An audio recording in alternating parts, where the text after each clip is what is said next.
Hello, today I'm gonna show you how to update apps on iOS.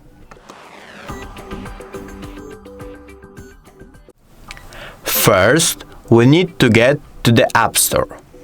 It should be on your home screen, but if you can't find it here, all you need to do is go all the way to the right, then click on App Library, write App Store, open it up, then click on your profile icon, just like this, scroll down, and here it is, Update All.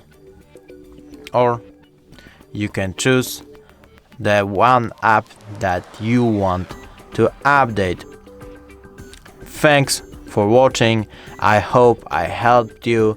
It would be really nice if you could subscribe to our channel, and bye.